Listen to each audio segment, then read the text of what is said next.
Miren, la Guerra Civil Española fue mucho más que una simple lucha por el alma de un país. Fue, en realidad, el campo de pruebas para un conflicto muchísimo más grande, un prólogo, bastante sangriento, que de alguna manera nos avisó de la catástrofe mundial que se venía.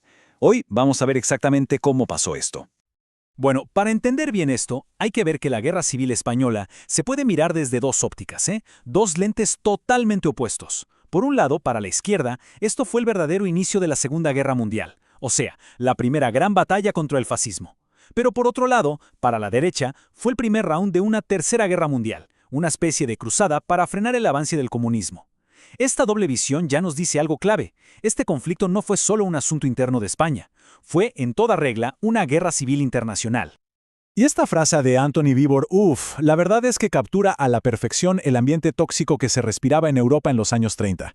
Imaginen un continente tan pero tan polarizado que las palabras ya no eran solo palabras, eran armas. El miedo y la bronca crearon un círculo vicioso en el que los discursos de odio no solo reflejaban la tensión, sino que le echaban más leña al fuego.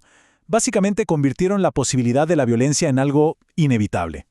Entonces, ¿cómo es que España se convierte en esa chispa que prende fuego a todo un continente? Un continente que además ya venía muy golpeado, todavía con las heridas abiertas de la Primera Guerra Mundial y la Gran Depresión. A ver, la crisis económica del 29 fue un golpe durísimo que a su vez provocó una crisis de la democracia.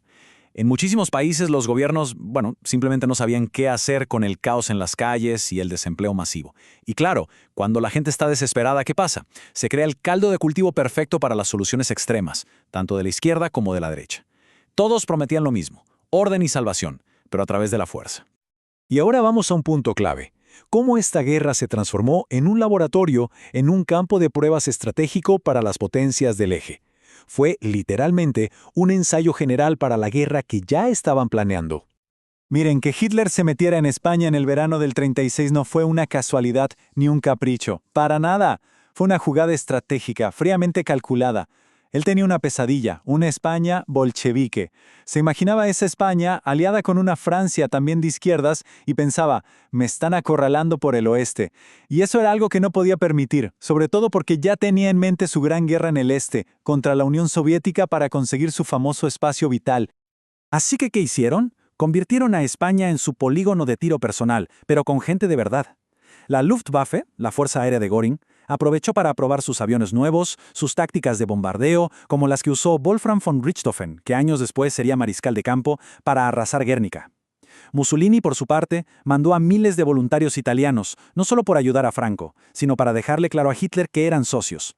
En resumen, la guerra le sirvió para poner a punto a sus hombres, sus máquinas y sus estrategias para lo que se venía. Pero ojo, que el eje no estaba jugando solo en este tablero. Del otro lado, la Unión Soviética también movió sus fichas, y su intervención fue lo que terminó de convertir este conflicto en una guerra proxy a escala mundial. Ahí es cuando la idea de una guerra civil internacional se hizo totalmente real. Y lo interesante de la respuesta soviética es cómo cambió el panorama para la resistencia republicana.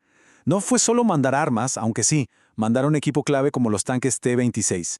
Lo crucial fue que también enviaron a sus mejores asesores militares, tipos como Dmitry Pavlov, que después serían figuras importantísimas en la lucha contra los nazis en el Frente Oriental, pues estaban ahí, en España, aprendiendo en el campo de batalla, ganando una experiencia que valía oro. Esto de alguna manera equilibró un poco la balanza táctica. Y además de las armas y los tanques, estaba el poder de la narrativa, ¿no? El poder de la imagen y la palabra. Figuras como el fotógrafo Robert Capa o el escritor Ernest Hemingway hicieron algo más que documentar la guerra. Le dieron un marco, una historia para el resto del mundo. Empezaron a trazar paralelos con lo que pasaba en China contra Japón, y así convirtieron la lucha en España en un símbolo universal, un símbolo de la resistencia contra el fascismo. Con sus fotos y sus relatos, se aseguraron de que nadie en el mundo pudiera hacerse el desentendido. Muy bien, ¿y qué pasó después de todo esto? Veamos las consecuencias, porque el resultado en España tuvo un impacto directo en las primeras jugadas de la Segunda Guerra Mundial. Ok, Franco gana la guerra. Con esto, Hitler se asegura un aliado ideológico en una esquina clave de Europa. El problema es que el precio de esa victoria fue altísimo. España quedó literalmente en ruinas, completamente destrozada. Estaba tan agotada y empobrecida que no podía ni pensar en unirse a la Gran Guerra que, irónicamente, su propio conflicto había ayudado a preparar. Y aquí es donde vemos la cruda realidad de Franco. Sí, ideológicamente estaba con el eje, pero para sobrevivir, para el día a día, España dependía del petróleo y el trigo que le vendían Estados Unidos y Gran Bretaña, las mismas potencias contra las que sus amigos iban a pelear. El hambre era tal que la gente se desmayaba en las calles. Así que Franco no podía arriesgarse a que le cortaran los suministros o, peor aún, a una invasión de los aliados. Esta línea de tiempo es súper reveladora. Fíjense qué poco tiempo pasa entre una cosa y la otra. En abril del 39 termina la guerra civil. Solo 5 meses después, en septiembre, Hitler invade Polonia y arranca la Segunda Guerra Mundial. Y la reunión en Hendaya un año más tarde sería el momento de la verdad, donde se vería si esa alianza forjada en España era tan sólida como parecía. En esa famosa reunión en Hendaya, Franco, por supuesto, le recordó a Hitler que no se olvidaba de la ayuda. Le habló de su camaradería de armas, de la alianza espiritual que unía a sus países.